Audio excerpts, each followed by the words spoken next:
Hello, I'm Bakhtiar Sonova and you're watching A News. Now let's take a look at today's top stories. Negotiations continue as the United States and Ukraine rework a peace plan they say was too favorable to Moscow. Suicide bombers storm a paramilitary base in Pakistan, killing 3 personnel and injuring several others. And A News will be live from Shusha as the city hosts the Azerbaijani-Turkish think tank forum.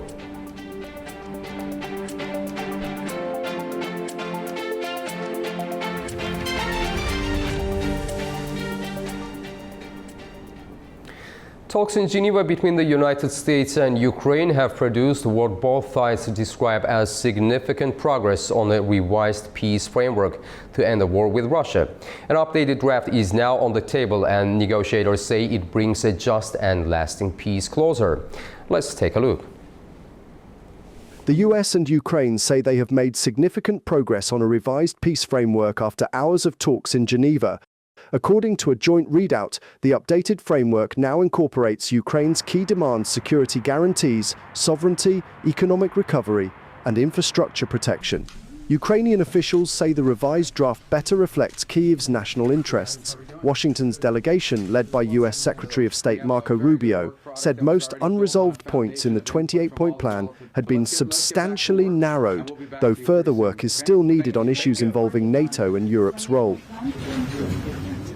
We arrived here today with one goal, and the goal was to take, is 28 points or 26 points, depending on which version as it continued to evolve, and try to narrow the ones that were open items. And we have achieved that today in a very substantial way.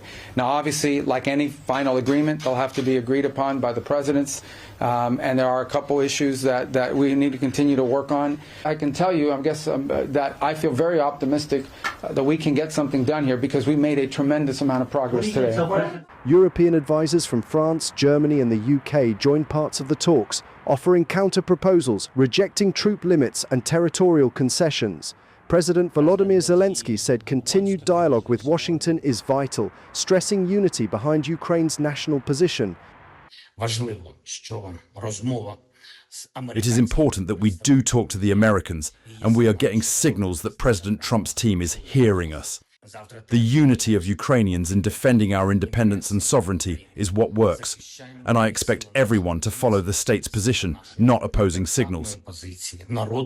Both sides say consultations will continue in the coming days, with final decisions to be made by Presidents Trump and Zelensky. And while peace talks continued, Russian forces launched a massive overnight drone attack on Kharkiv, Ukraine's second largest city. Local officials say 4 people were killed and 12 others injured. Video from the scene shows emergency crews battling large fires and pulling bodies from the rubble. Regional authorities say the injured include 2 children aged 11 and 12 as rescue teams continue clearing debris from the targeted residential area.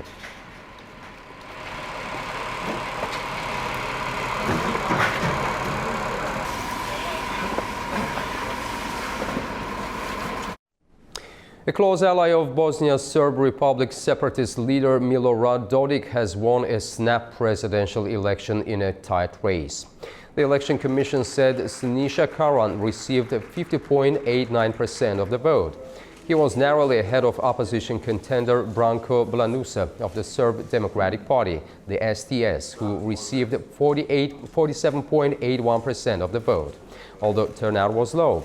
The early vote was triggered after the former president was removed from office and barred from politics over his separatist actions.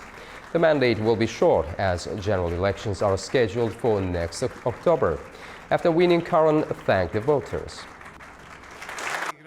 Dear citizens of the Serb Republic, thank you for your trust. Your trust is our path, the protection of the Constitution and what you have brought, our constitutional position, our constitutional freedoms, the freedoms of everyone who lives in the Serb Republic. Thank you once again. Let's move forward to new victories, to making the Serb Republic an even better and more beautiful place to live in. Thank you very much.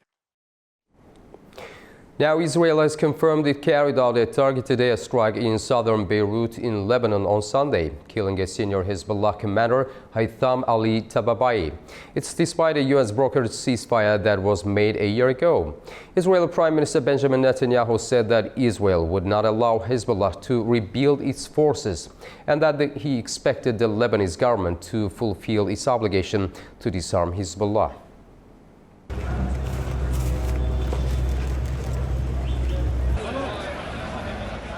Five people have been killed in Lebanon, including a Hezbollah top military official, Haytham Ali Tabatabai, the acting chief of staff of the Iran-backed group.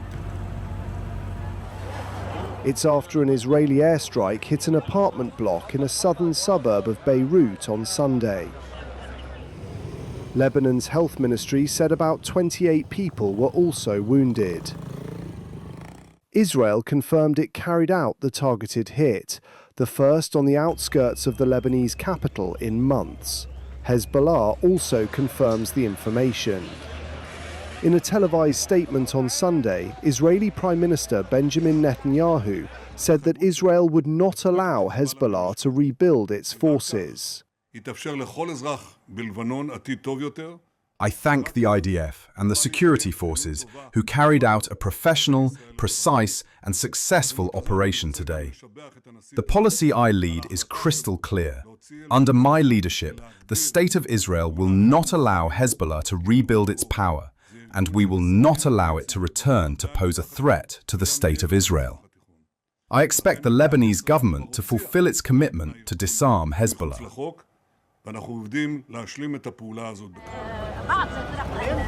Tabatabai is the most senior Hezbollah commander to be killed by Israel since the start of a ceasefire last November, aimed at ending more than a year of hostilities between the two.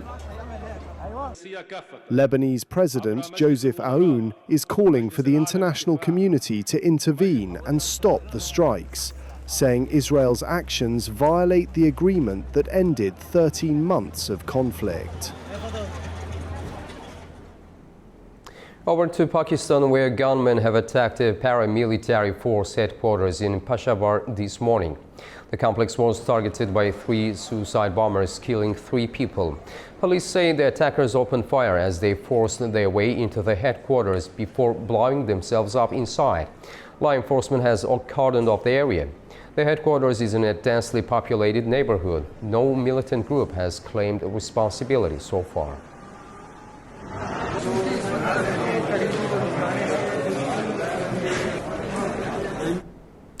Tensions between India and Pakistan have escalated after Indian Defense Minister Rajnath Singh made remarks suggesting Sindh could return to India, prompting a strong condemnation from Islamabad. Pakistan calling the comments provocative and revisionist, while India defends its position through Singh's public remarks. Pakistan has sharply condemned recent comments by India's Defence Minister Rajnath Singh, after he suggested that Sindh, currently part of Pakistan, could return to India in the future. Islamabad described the remarks as delusional and dangerously revisionist, accusing New Delhi of promoting an expansionist Hindutva narrative and threatening regional stability. Today, the land of Sindh may not be a part of India, but civilizationally, Sindh will always be a part of India. And as far as land is concerned, borders can change. Who knows? Tomorrow Sindh may return to India again. Singh also defended India's citizenship legislation, saying it aimed to support displaced non-Muslim communities who fled to India after partition. We enacted the necessary laws to grant them proper citizenship. The bill was prepared, I introduced it in the Lok Sabha, and it was passed there. Pakistan, however, says the statements violate international law and recognized borders. In a strongly worded response, Islamabad urged India to stop provocative rhetoric and instead address human rights concerns at home, reiterating that Pakistan will safeguard its sovereignty and remains committed to resolving outstanding disputes, including Jammu and Kashmir, through international norms. Over to Africa now, where in Nigeria's northwest, 50 students escaped their captors and have been reunited with their parents. It comes after hundreds of school children and staff went missing on Friday. Families, security forces and religious leaders are calling for urgent action as the search for the remaining missing girls continues. More than 300 students and teachers remain missing after one of Nigeria's largest mass school kidnappings, officials and church leaders said on Sunday. Gunmen raided St. Mary's Catholic School in Niger State on Friday, seizing around 315 children and staff, according to the Christian Association of Nigeria. 50 pupils later escaped and reunited with their families. A major military search is underway, and all schools in the area have been ordered to close.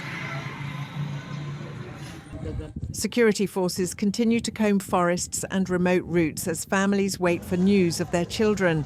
In Abuja, residents said the rising insecurity has made daily life dangerous and unsettling. I don't think anybody feels safe.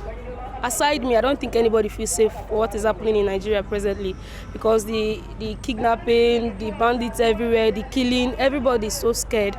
Even to sleep, if you are sleeping now, I don't think people are sleeping with their eyes closed. If you hear any noise anywhere, you just wake up, because everywhere is not safe in Nigeria presently.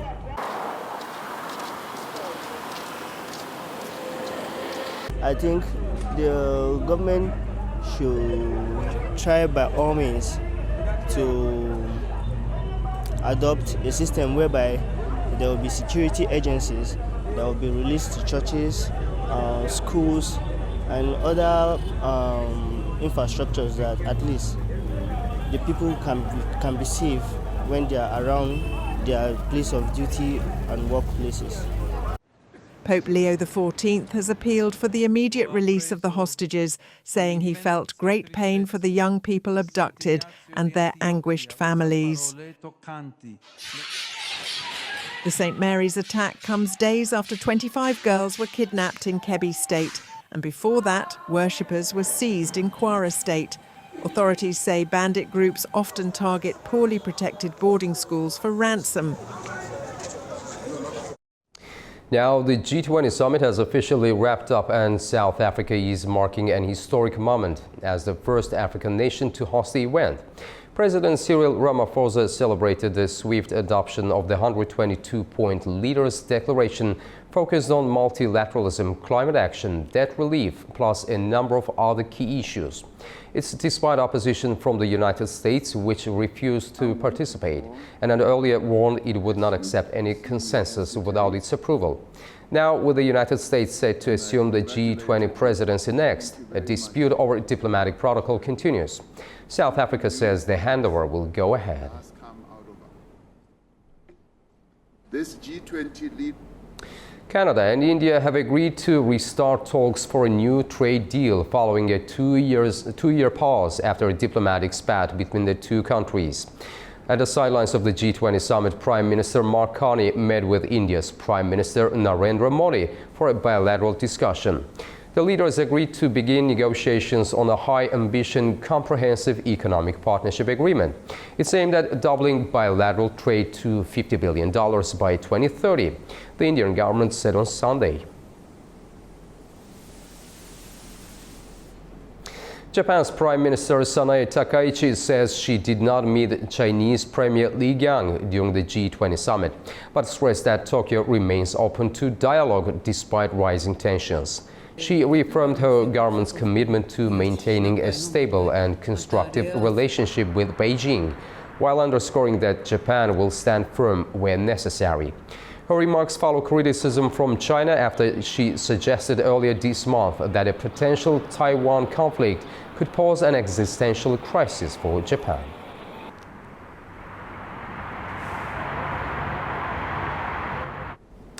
Now we'll take a short break. Right after the break, we'll discuss what the updated Geneva Peace Framework could mean for the trajectory of the Ukraine war and the prospects for a durable settlement. See you shortly.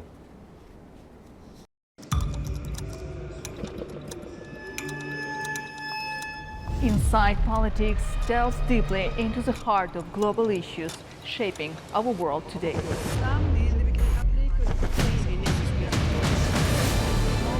Join me for your go-to source of political analysis from across the region and beyond.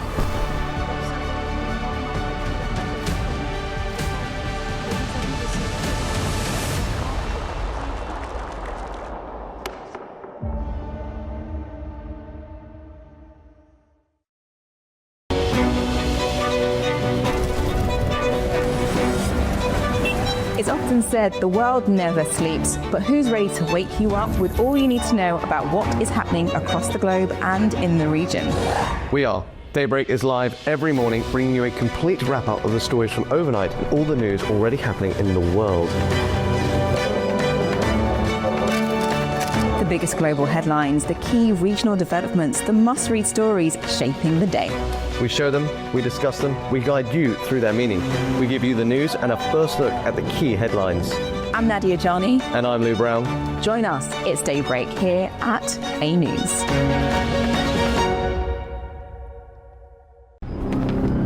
Welcome to A News, unfiltered news and analysis from the region and beyond. From Washington to Beijing, Tehran to Kabul, to Tbilisi to Tashkent. Hello, I'm Jeddah. Challenges. Today is the third. We're with you 24/7, taking you live to the front lines of the day's biggest stories. Welcome to Gabala. Hi, Candy. One important note. To Fierce. I'm here. Azerbaijan and Armenia. Hello, we are recording on the 8th of November.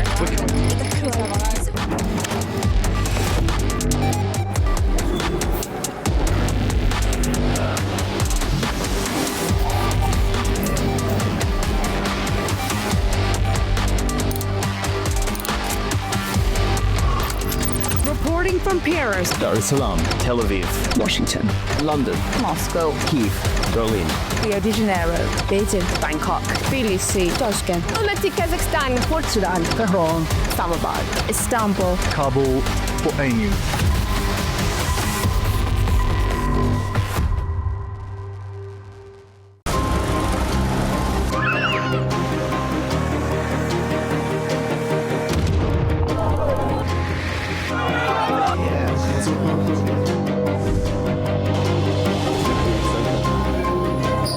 Well, hello and welcome to Primetime. What a show we've got lined up for you.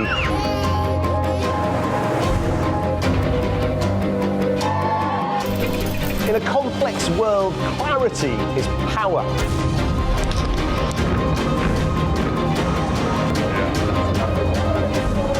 Two hours live, diplomacy dissected in a spin-free environment.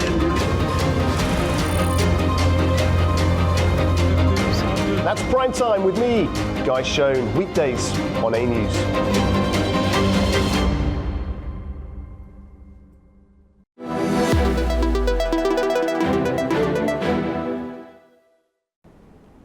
Welcome back to A News. The United States, Ukraine and key European partners have held high-stakes talks in Geneva, producing what both Washington and Kyiv are calling an updated and refined peace framework to end the war in Ukraine. After intensive consultations, negotiators reported meaningful progress toward aligning positions on the U.S. proposed 28-point plan through several elements, particularly those requiring Ukraine to concede territory and limit its military, remain deeply contentious for Kyiv and its European allies. U.S. Secretary of State Marco Rubio says the remaining disagreements are not insurmountable, while European capitals continue to urge revisions to ensure Ukraine's sovereignty and long-term security. Well, joining me to discuss these further from Lisbon is Lieutenant General Marco Cironia, a distinguished military analyst and former senior commander. General Cironia, welcome to the program. Good morning. Thank you for having me today. Thanks. General Sironia, how significant was this Geneva round compared to previous diplomatic efforts on Ukraine? It seems from the words of Marco Rubio and Yermak from Ukraine that was very productive yesterday, the meeting. Let's see how the things are going to proceed. We know that the initial plan that was handed over by the United States to Ukraine and to the Europeans, it was not good for Ukraine and for the Europeans, as it was said yesterday and Saturday.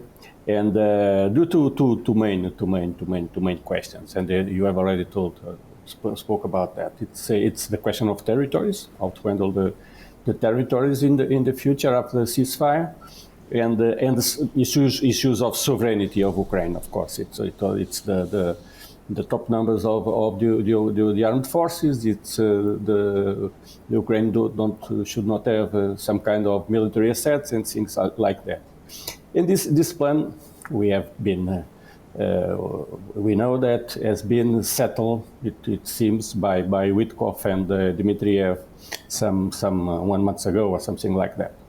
And the main problem of the initial proposal is that is based, in my view and from others, in a Russia unreality and an American weakness. So the Russian reality is that the narrative that is behind the proposal is that it was not Russia that invaded Ukraine. The war is the main guilties of war is the West and Ukraine, something that it's difficult to understand.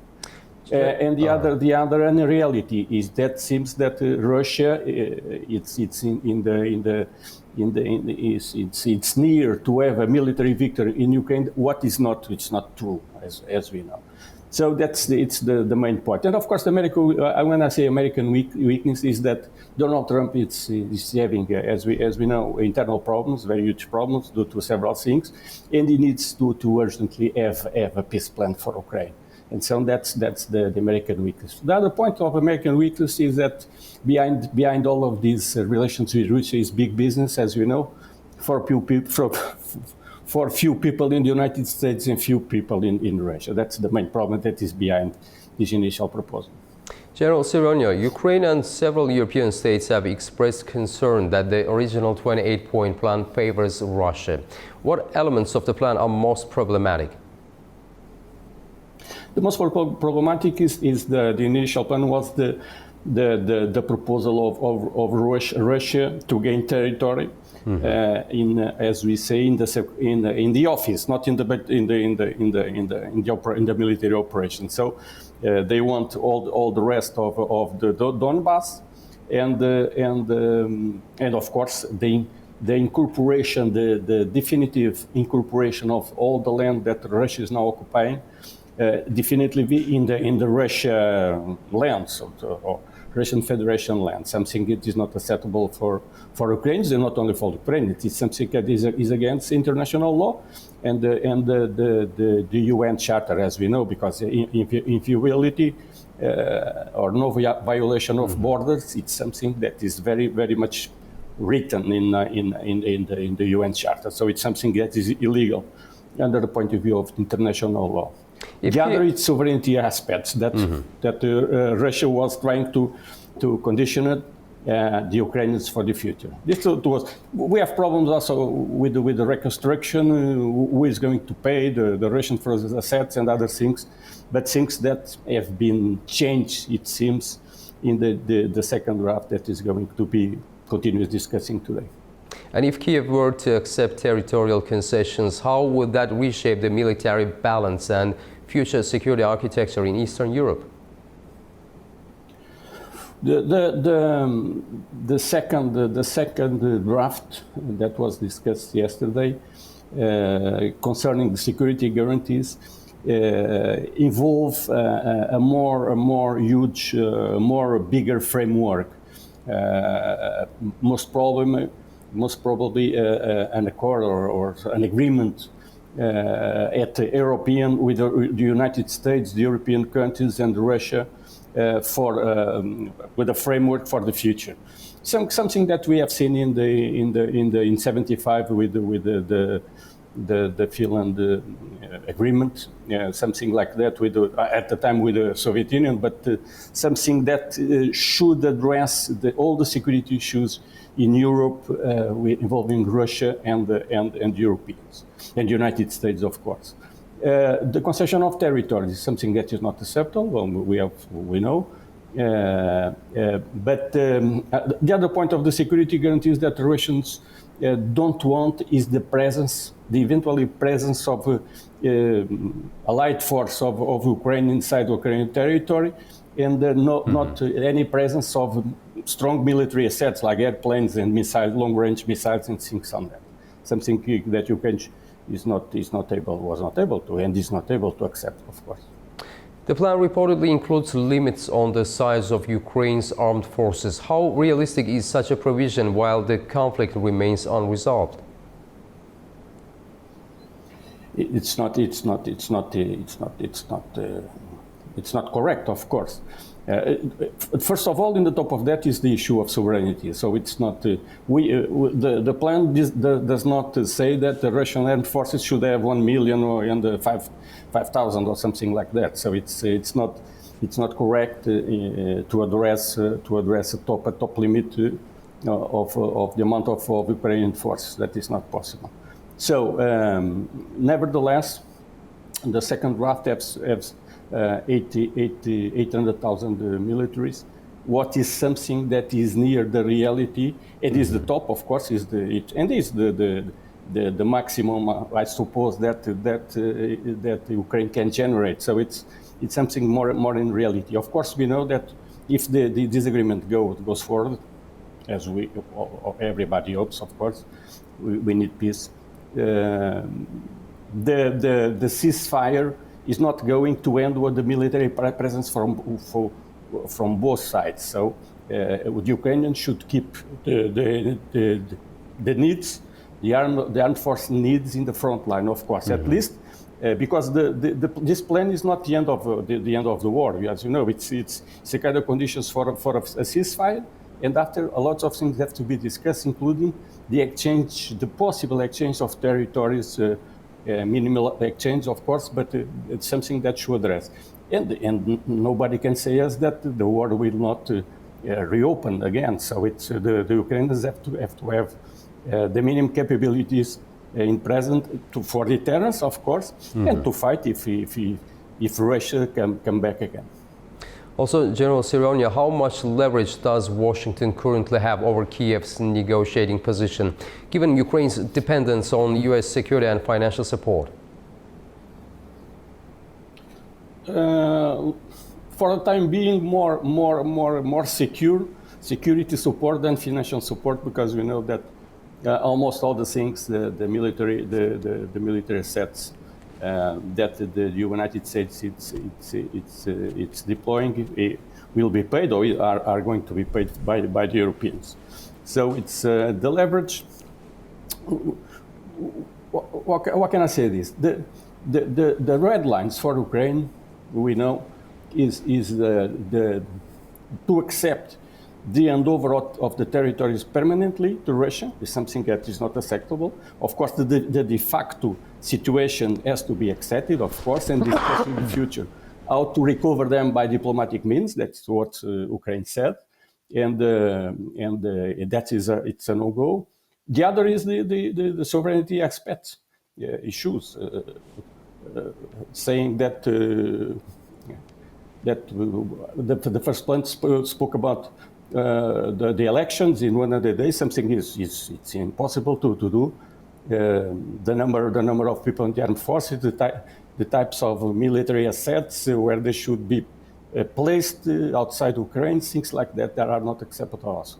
So of course we know that Donald Trump has some links with the Russians. So let's see, because this proposal that is going to sort out here in Geneva will be not the end of this. So the Russians have to come back again to discuss the issue. Let's see if Donald Trump at this point in time buy the proposal of the Europeans and the Ukrainians, of course, and but the leverage its limit.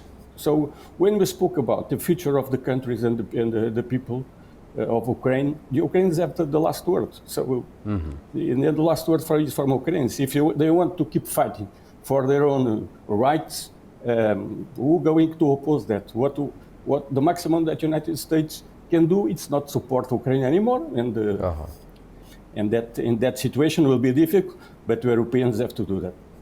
And also, how might Ukraine's domestic politics react to any concessions, especially regarding territory or military restrictions? You know that the Ukraine has constitutional restraints in the giving the territories. So it's something that even in the possibility that I don't believe that is going to happen, of to end some territories, the constitution should be changed, and that is a process that is very, very complex, as we know. So that's one of the points. The other point, I suppose, we know that the political environment in Ukraine is its tensions, but I suppose that when we speak about sovereignty, independence, territories, almost all the Ukrainians are in the same side. They don't want to give back territories, and they want to be an independent country in the future, European country, and with security guarantees from allies that they need. General Sironia, thank you very much for your time and your insights. We appreciate you joining us from Lisbon. Thanks a lot. Okay, thank you very much. Have a nice day. After the break, we'll take a look at the key stories shaping the region. Stay tuned.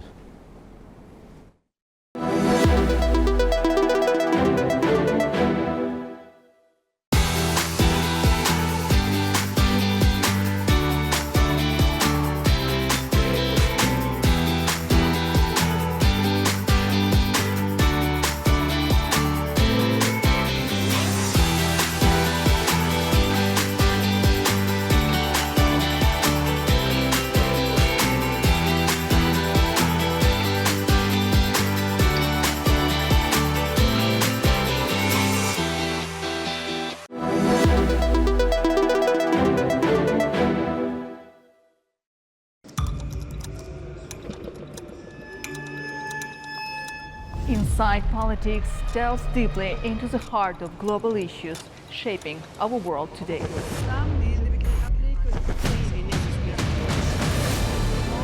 Join me for your go-to source of political analysis from across the region and beyond.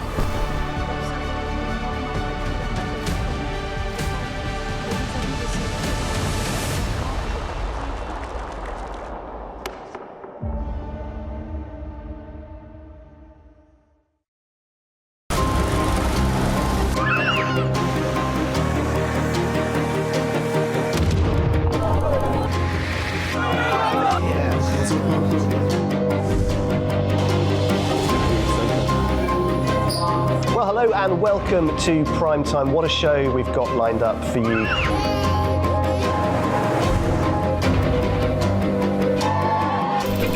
In a complex world, clarity is power.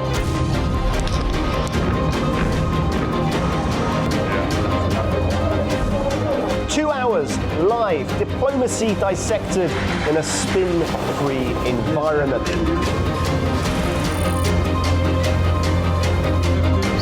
That's Prime Time with me, Guy Schoen, weekdays on A News.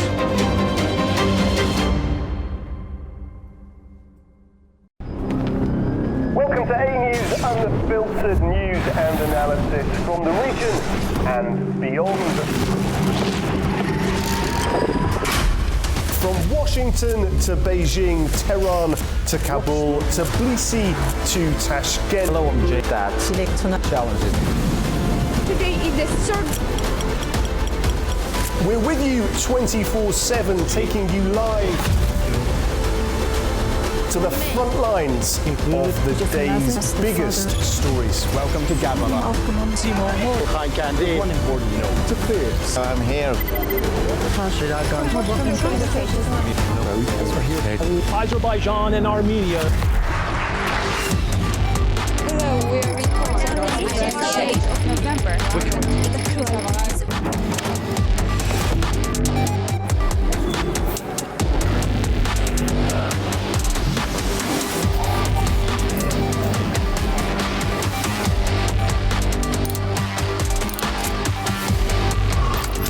Reporting from Paris, Dar es Salaam, Tel Aviv, Washington, London, Moscow, Kyiv, Berlin, Rio de Janeiro, Beijing, Bangkok, Tbilisi, Tashkent, Almaty, Kazakhstan, Port Sudan, Tehran, Islamabad, Istanbul, Kabul for A News.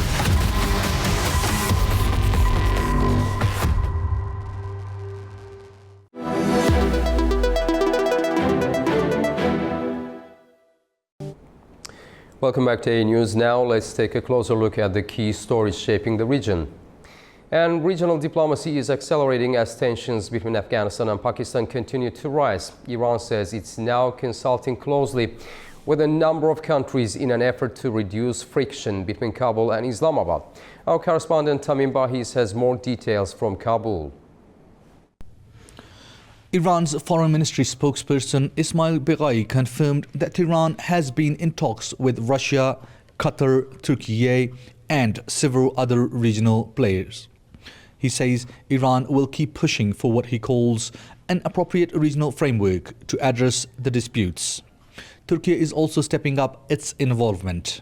A high-level Turkish delegation, including the country's intelligence chief and several ministers, is expected in Islamabad this week.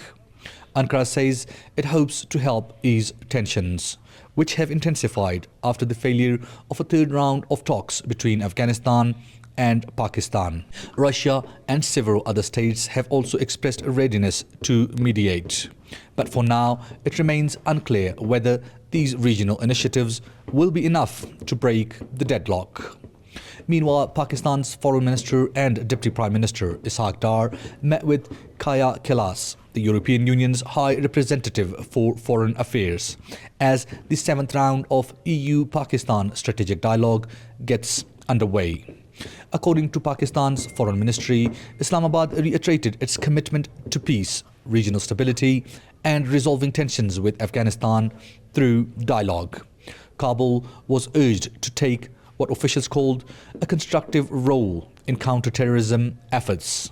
Both sides voiced support for a stable and self-reliant Afghanistan, aligned with the UN-led Doha process and the pledges made by Afghanistan to the international community. The European Union also emphasized the need for Afghan migrants in Pakistan to return home safely, with dignity and in line with international standards. As diplomatic activity intensifies across the region, all eyes remain on whether these efforts can help lower tensions between Islamabad and Kabul. Tamim Bahis in Kabul for A News. Iran has accused the United States of lacking a serious approach to talks on the country's nuclear program. Speaking in Tehran on Sunday, Foreign Ministry spokesman Ismail Baghei said Washington's actions contradict its claims about wanting negotiations, adding that the United States approach is based on pressure and imposition, not mutual benefit. He noted that Iran had earlier reached an understanding with the International Atomic Energy Agency on future cooperation, but said Britain, France and Germany disrupted progress at the IAEA Board of Governors meeting.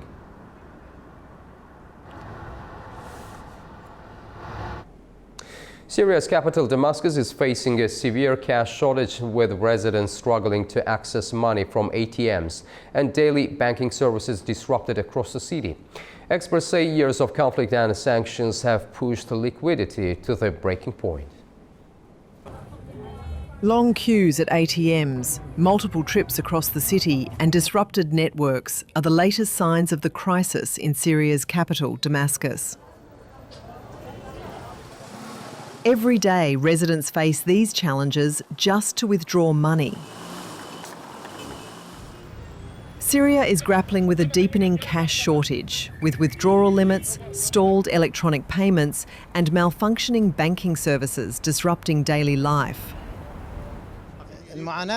We sometimes have to travel from far away and come several times. And as you can see, there's always a long queue in front of the ATMs.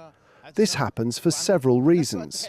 Sometimes the network is disrupted, sometimes the power goes out, and on top of that, every citizen is allowed to withdraw only 3 times a day.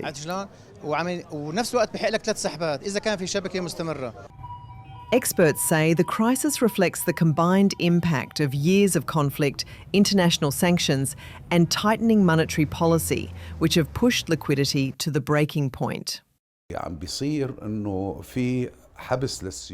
In reality, the central bank has frozen liquidity under the assumption that this would stabilize the Syrian pound. This logic simply doesn't hold. If you have 1 billion Syrian pounds in your bank account, but can only withdraw 200,000 per week, the existing economic system is being destroyed. All of these factors together are collapsing the Syrian economy and further destabilizing the market.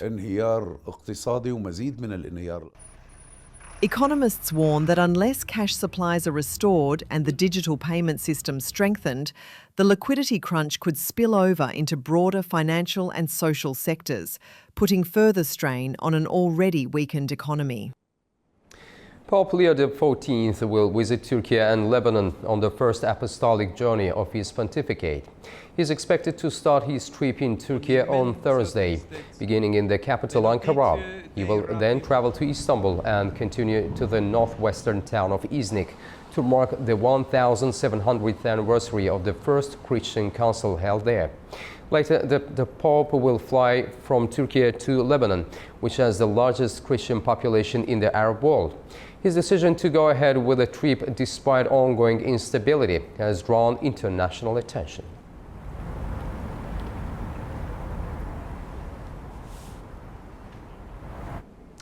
Tajikistan and China have reaffirmed their close ties during high-level talks in Dushanbe, setting the stage for deeper political, economic and security cooperation. Our Mahnur Maktoum has more. Tajik President Emomali Rahman met Chinese Prime Minister Wang Yi in Dushanbe, where both sides reaffirmed their strength of their strategic partnership and outlined plans to deepen cooperation. President Rahman described China as a friendly neighbor and a key priority for Tajikistan foreign policy, reiterating full support for the One China principle and expressing readiness to work more closely with Beijing through the UN, the Shanghai Cooperation Organization, and the China Central Asia Cooperation Mechanism. Wang Yi called Tajikistan one of China's most trustworthy partners in Central Asia and said China's high-quality development and continued opening up would create new opportunities for Tajikistan in trade, investment, and infrastructure. The two sides also agreed to expand cooperation on security, pledging joint efforts against terrorism, separatism, and extremism under the SCO framework to support regional stability and a lot of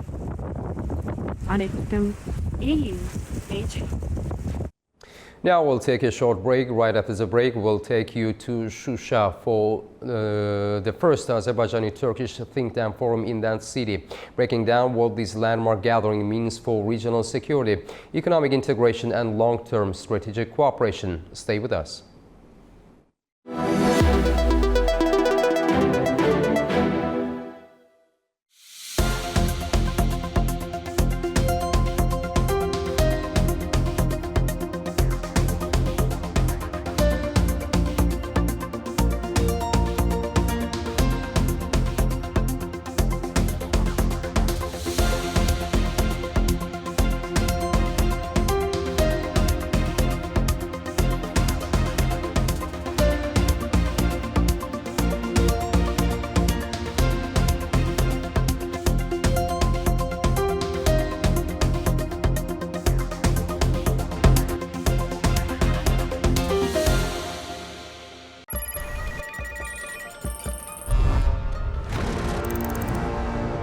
On World Business, we meet the boardroom leaders making market-moving decisions.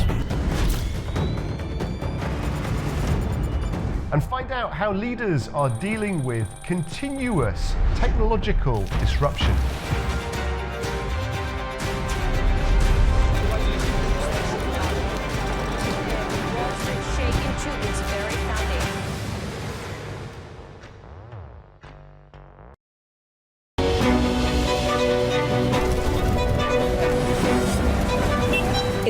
said the world never sleeps, but who's ready to wake you up with all you need to know about what is happening across the globe and in the region? We are. Daybreak is live every morning, bringing you a complete wrap-up of the stories from overnight and all the news already happening in the world. The biggest global headlines, the key regional developments, the must-read stories shaping the day. We show them, we discuss them, we guide you through their meaning. We give you the news and a first look at the key headlines. I'm Nadia Jani. And I'm Lou Brown. Join us, it's Daybreak here at A News.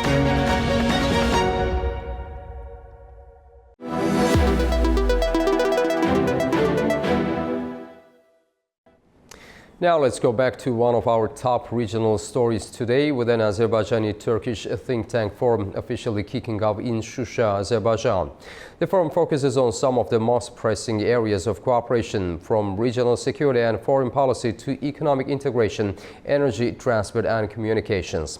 Joining me now to discuss the significance of the event is Yashar Sarı, director of Heydar Aliyev Center for Eurasian Studies. He's joining us from Shusha, where the event is being held. Mr. Sarı, welcome to the program and thank you very much for joining us. Thank you for inviting me. Mr. Sarı, what makes the first Azerbaijani-Turkish think tank forum in Shusha a landmark event for bilateral cooperation? Already you mentioned the first time happening here in Karabakh. This think tank meeting, both Azerbaijan side and Turkish side, to understand the today condition, not only regional Turkish Azerbaijan relation, but also international and regional condition, how this conjuncture have impact on the Turkish Azerbaijani relation, as well as the looking the issues through more multi perspective, that how this relation have impact on the Turkic world, like the organization of Turkic state, like the other Turkic state in Central Asia. For that reason, this meeting, this forum, have very important, playing very important role. And let's not forget, it's a forum organized by the two state institutions, but the participants coming from the different make this meeting is much more important, because of the what is discussed and still continue. This forum is important to understand the today condition, see the future vision. Mrs. Sarı, what concrete benefits can joint think tank cooperation bring to Azerbaijani-Turkish relations moving forward? I mean, the think tanks, we should look at the role of the think tanks all around the world. First is the think tanks help us to understand the current condition, talk about the issues, make this relation more stronger, and also look at the issues, problematic issues, which and offering the solution too. So think tanks playing that kind of role to expressing these issues, finding the solution, and sharing with the both state institution as well as with the public. So what do you think? How can Azerbaijani and Turkish think tanks contribute to shaping a unified regional security vision? I mean, if you look at the joint organization, means that both Turkey and Turkey and Azerbaijan contributed organization of the Turkic state. This meeting provide the future vision for the Turkey and Azerbaijan, how to turn this regional organization as a global actor. The second thing is there's a advantage condition international system, means that Turkey and Azerbaijan can lead to turn the organization of Turkic state one of the leading regional organization because of the Turkic state, both in Central Asia, Azerbaijan, and Turkey, is a very important strategic position. So producing strategic paper, long-term vision, will contribute to the future of the not only Turkish-Azerbaijan relation. Already we have very strong and very deep relation, but this relation can be extended to other state, which is the Turkic state of Central Asia. Already we seeing that Trump invited a Central Asian leader in Washington, D.C. Russia, Chinese leaders had a meeting this year. So that is the giving opportunity, because those meetings were informal meeting, but we have institution. That is the organization of Turkish state, and Azerbaijan and Turkey playing very important role in this institution. Mr. Sarı, in the current geopolitical climate, what are the most pressing foreign policy challenges both countries face? I mean, the main challenges is to what will happen after the war in Ukraine is stopped. If there is what kind of regional system we will see. Let me give the example. In 1856 Crimean War, Russia turned its concentration to Caucasus and Central Asia in that time, and Russian Tsarist Empire started controlling those regions. So what kind of role Russia will play? The second thing is we see that the American government have interest in this region and how they will involve. I mean, this Zengezur corridor, the American President Trump say that the American companies will involve. So these challenges and these issues will be right. And another one is what will happen to Iran, and this is tension between Israel and Iran. The American involvement in this issue will shape this region too. And the last one, maybe we shouldn't forget, Chinese initiative vitalize in this region, make the middle corridor more active. That will change the economic transportation relation. The last one, maybe we should emphasize that one, because of the war in Ukraine, the European Union and member of the European Union countries looking for the energy resources, not only oil and natural gas, but the critical minerals. And they see the Caspian region, Caspian Basin is a good place to getting that one. That their policy will also have impact on both Turkey and Azerbaijan. Yaşar Sarı, thank you once again for your insights and for joining us. We truly appreciate your time and expertise. Thanks a lot. Have a nice program. Thank you. You're up to date with the world news for the hour. Thank you for watching and stay tuned to A News for more.